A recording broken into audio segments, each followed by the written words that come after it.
رسول سلام عليك يا حبيب سلام عليك ورحمۃ اللہ وبرکاتہ۔ ویلکم بیک ناظرین، وقفے کے بعد پروگرام سیرت النبی صلی اللہ علیہ وآلہ وسلم میں آپ کا خیر مقدم ہے۔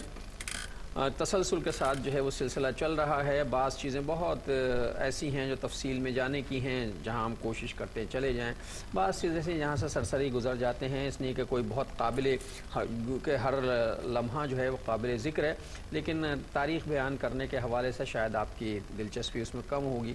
لیکن جو واقعہ شجاع صاحب بھی ڈسکس کر رہے تھے، یہ قریظہ کے بعد کا جو مارکہ ہوا، اس میں 30 صحابہ کرام جو ہیں وہ گئے ہیں اس مارکے میں، اور بنو بکر بن کلاب کی ایک شاخ تھی، اور یہ بڑی فسادی شاخ تھی، تو اس کا قلقمہ کرنے کے لیے گئے تھے، اور اس کا سردار تھا، اس کا نام سمامہ تھا۔ ابھی میں سمامہ کہہ رہا ہوں، بعد میں شجاع صاحب خود ہی اس کی وضاحت کر دیں گے۔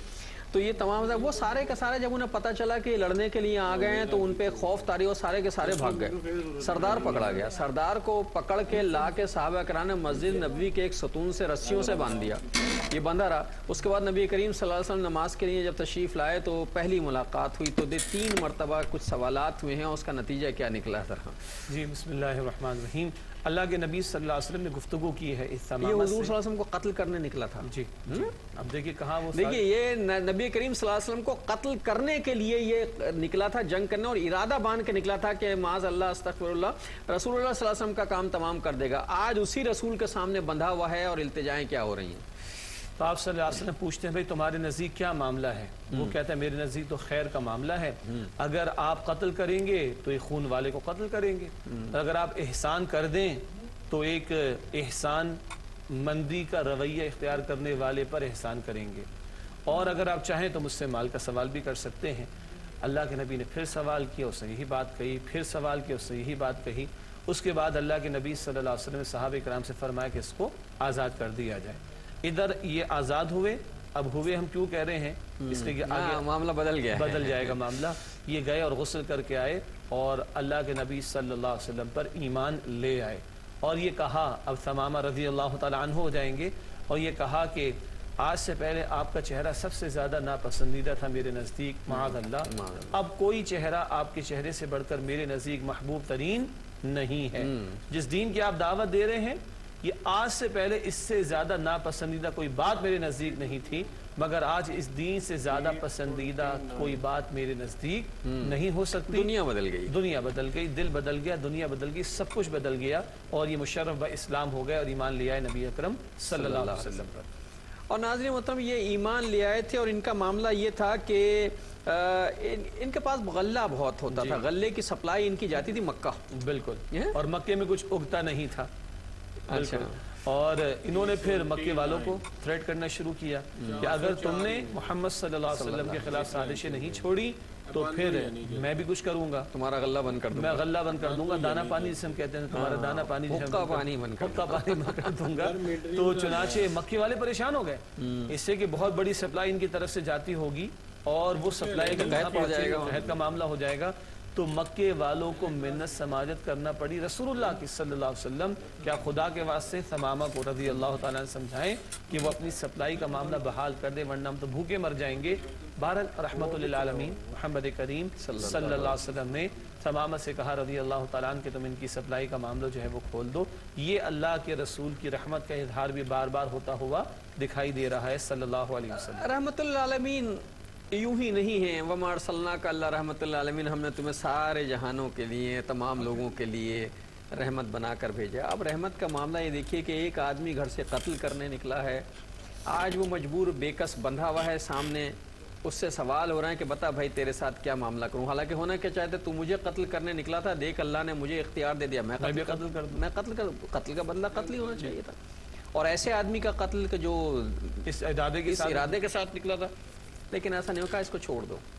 اس کا نتیجہ کیا نکلا؟ میں ایک بات یہاں رک کر کہنا چاہتا ہوں، آج کے تمام دانشوران کرام سے مؤدبانہ میری گفتگو ہے، آپ اسے کوئی وہ مت سمجھیے گا، تمام دانشوران سے، تمام مجھ جیسے سو کالڈ پروفیسروں سے، میں اپنے آپ کو سو کالڈ کر رہا ہوں، آپ کو نہیں کہہ رہا، جو بہت بڑے علمی وہ بنتے ہیں اور کہتے ہیں تاریخ پہ ہماری نظر ہے اور ہم دنیا کو باتیں، یہ جو دنیا میں پروپیگنڈا ہے کہ اسلام تلوار کے زور پر پھیلا ہے، اس تلوار کے معاملات ہم ڈسکس کر رہے ہیں. غزوات اسرائے کا تذکرہ ہو رہا ہے, لیکن آپ ذرا دیکھیے کہ اسلام تلوار کے زور پر نہیں پھیلا, اسلام کردار کے زور پر پھیلا ہے. آپ ذرا دیکھیے کہ ان کو ثمامہ کو رہا کر دیا گیا, جو بعد میں رضی اللہ تعالیٰ عنہ ہوئے, اور کہا کہ جاؤ بھائی ٹھیک ہے تمہیں رہا کر دیا. یہ آدمی گئے ہیں, کچھ دیر کے بعد انہوں نے غسل کیا, غسل کر کے آئے ہوں, کہا کہ مشرف و ایمان کیجئے. بالکل. تو یہ دل تلوار سے تو نہیں بدلا, یہ تو کردار سے بدلا تھا کہ ایک ایسے دشمن جاں کو کہ جو آئے اس غرض سے تھا اسے رہا کر دیا اور چھوڑ دیا, آ گئے. اور پھر یہ وہی ہیں جو کہتے ہیں کہ جناب میں سپلائی بند کروں گا اور اس وقت تک بحال نہیں کروں جب تک کہ محمد رسول اللہ صلی اللہ علیہ وسلم اجازت نہیں دیں گے. اب بتائیے کہ یہاں کہاں تلوار نظر آتی ہے؟ اور تلوار جتنا تذکرہ ہم غزوات کا کرتے ہوئے آ رہے ہیں اسرائے کا, اس میں تلوار بحالت مجبوری اٹھی ہے, ضرورتاً اٹھی ہے, یعنی اس وقت اٹھی ہے جب ناگزیر ہو گئی ہے. اور بڑے اچھا بعض غزوات ایسے جن کا بھی میں تذکرہ کریں جس میں ایک آدمی بھی جو ہے وہ قتل نہیں ہوا اور معاملات جو ہیں وہ نبٹ گئے ہیں. اور کئی مہمات ایسی جہاں باقاعدہ جنگ کا معاملہ پیش نہیں آیا, آئے ہی نہیں. آپ غزوہ احزاب کو ہی دیکھ لیں, کیا جنگ ہوئی ہے وہ؟ جنگ احزاب کہتے ہیں مگر کوئی باقاعدہ جنگ ہوئی نہیں وہاں پر. تو اللہ کے نبی صلی اللہ علیہ وسلم نے جہاں ضرورت محسوس کی وہاں قتال بھی کیا ہے, اور وہ بھی اللہ کے حکم سے ہوا, اللہ کے حکم سے, اور میکسیمم حد تک آپ نے کیجولیٹیز کو اوائڈ کیا ہے. یہ وجہ ہے کہ 259 صحابہ کی شہادتیں ہیں بس, اور 659 لگ بھگ کفار مشرکین کا قتل ہوا ہے, اور غزوات و سرایہ کی تعداد 83 پلس ہے دور نبوی میں صلی اللہ علیہ وسلم. تو 83 سے زیادہ مہمات میں 259 شہادتیں صحابہ کرام کی, اور 659 کے لگ بھگ کفار و مشرکین کے قتل کا معاملہ نظر آئے گا. ایک پوائنٹ یہاں پہ میں چاہتا ہوں, کیونکہ وہ سوال پیدا ہوا ہوگا کہ کبھی اللہ کے نبی صلی اللہ علیہ وسلم کعب بن اشرف کے قتل کا فیصلہ کرتے ہیں, کبھی اللہ کے نبی صلی اللہ علیہ وسلم ابو رافع کے قتل کا فیصلہ کرتے ہیں, اور کبھی اللہ کے نبی صلی اللہ علیہ وسلم ثمامہ جیسے شخص کو معاف بھی کر دیتے ہیں رضی اللہ تعالیٰ عنہ. یہ کیا ہے؟ اس پر بھی ہم نے پہلے بات کی تھی. یہ حق تھا رسول اللہ کا صلی اللہ علیہ وسلم, چاہے تو معاف کریں, چاہے تو ایگزیکیوٹ کروائیں اور بدلہ لیں. دونوں مثالیں ہمارے سامنے ہیں. اگر فتح مکہ ہے تو عام معافی کا اعلان بھی ہے, مگر 17-18 کے بارے میں فرما دیا مکہ پہ عام معافی کا اعلان نہیں ہونا چاہیے تھا. جو کچھ ہوا ہم ویسے کہ جو کچھ ہوا اس کے تناظر میں اگر ہماری چھوٹی سی عقل, کوئی دنیا پرست آدمی, دنیا دار آدمی اس طاقت کے نشے میں تو یہ عمل کبھی کر ہی نہیں سکتا, ممکن نہیں ہے.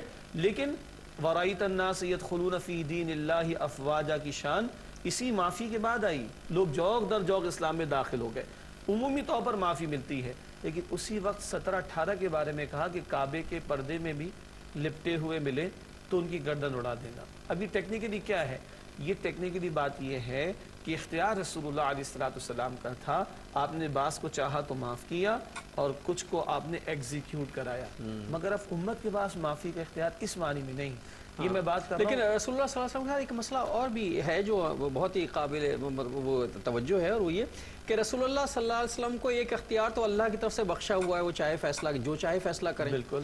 دوسرا یہ کہ رسول اللہ کا براہ راست رابطہ اللہ کے حکم سے ہو رہا ہے, جو کر رہے ہیں وہی کے مطابق کر رہے ہیں, جو کہہ رہے ہیں وہی کے مطابق. جبریل آ کے تو اطلاع دے رہے ہیں. بالکل. اچھا, اب ہمارے لیے ٹیکنیکلی بات کیا ہے؟ خاص طور پر جو نبی پاک صلی اللہ علیہ وسلم کی یا کسی بھی پیغمبر کی شان میں گستاخی کا معاملہ کرے تو ساری امت کا اتفاق ہے کہ اس کی معافی ہمارے اختیار میں, اس کی معافی ہمارے اختیار میں یہ بات ٹیکنیکلی کلیئر ہے. جو چیز ہمارے اختیار میں نہیں ہے وہ ہم نہیں کر سکتے, اور جو چیز ہمارے اختیار میں ہم کر لیں گے. مثلا وقفہ ہمارے اختیار میں ہے تو ہم ایک چھوٹا سا وقفہ لے لیتے ہیں. یا حبیبی یا محمد